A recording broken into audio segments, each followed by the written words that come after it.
салом, хабарҳои муҳими радиои озодиро аз рӯзи панҷшанбе 30 октябр ман Хиромон Бақузода тақдим мекунам. Дар давлати Яман як мутахассиси тиб аз Тоҷикистон аз ҷониби афроди номаълум ба асорат гирифта шудааст.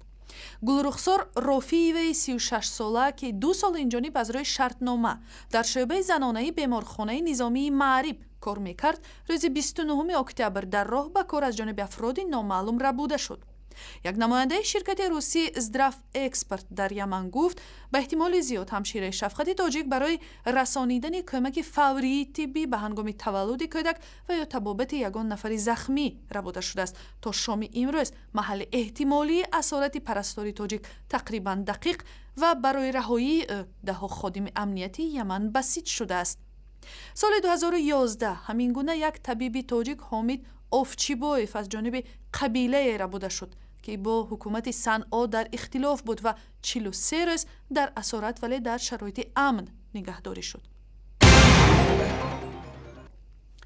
Каромат Шарифов, раиси ҷунбиши муҳоҷирони тоҷики Русия, мегӯяд ахиран полиси Москав дафтари кор, манзил ва бӯстонсарои ӯро дар чорчӯби як парвандаи ғасби рейдерӣ кофтукоб карда, компютер ва асноди марбут ба ҷунбиши муҳоҷиронро мусодира кардааст. Ба гуфтаи ӯ қазия марбут ба занозании шоми 6 сентябр байни таксиронҳои тоҷик ва ронандагони ширкати маҳаллии Сити Сервис дар назди бозори Садоводи шаҳри Москав аст. дар ин қазия маъмурияти бозори Садовод бо ширкати Сити Сервис қарордод баста ҳаққи кашондани мусофирон дар ҷодаҳои атрофи бозорро ба ронандагони ширкати дигар супурдааст ва ҳамин чиз мояи норозигии таксиронҳои тоҷик шуд. бовари комил дорам ки ин як заказной мебошад, далел надорад. агар дар ин ҳолат тоҷикро бо истифода набаранд, ки дар онҷо фикраи бадам набуд аз тарафи мо. тамоми видео ки 4 соат сабт шудагӣ аз рӯзи 6 ба 7 аз тарафи кормандони мо ба онҳо дода шуд. марҳамат назар намоед. як сохта аст тарсондани тоҷик. дар ин занозанӣ 6 нафар маҷрӯҳ шуда, даҳо тоҷик боздошт шудааст. сафорати Тоҷикистон мегӯяд занозанӣ дар бозори Садовод як иғво буда метавонад. дар душанбе маросими имзои созишномаи паймони рушд миёни сафорати Амрико ва бунёди Оғохон баргузор шуд. ин санад барои рушди устувори шароити зиндагии сокинони Тоҷикистон дар марз бо Афғонистон равона шуда арзишаш $12 миллион ва муҳлати иҷрояш 5 сол муайян шудааст. ин тарҳ барои пешбурди соҳибкорӣ, амнияти молиявӣ, хоҷагиҳо, мудирият ва ҷомеаи шаҳрвандӣ, соҳаҳои тандурустӣ ва маориф равона шудааст.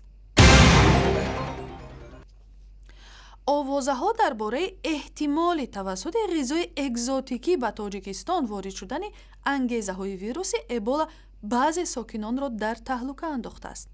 дар бозорҳои кишвар сару садое паҳн шудааст ки гӯё тавассути меваи банан ин бемории марговар метавонад ба инсон сироят кунад.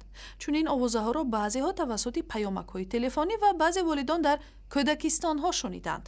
ҳатто дар боғчаҳо ҳам таъкид карданд ки ба кӯдакҳо банан харида натиҳем, истеъмол накунанд кӯдакҳо, барои ки амон банан аз Африка меояд.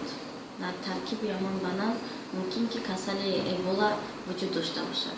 айни замон тоҷирон ки аз коҳиши муштарионашон нигарон ҳастанд, таъкид мекунанд ки меваи банан ба Тоҷикистон аз кишварҳои Африқо ворид намешавад.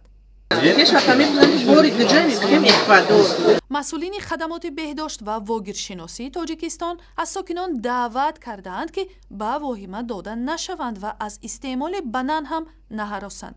дар Тоҷикистон ки тадбирҳои ҷилавгирӣ аз эҳтимоли олудашавӣ ба Эболаро рӯйдаст гирифтааст, ҳеҷ ҳодисаи гирифторӣ ба ин вируси марговар сабт нашудааст.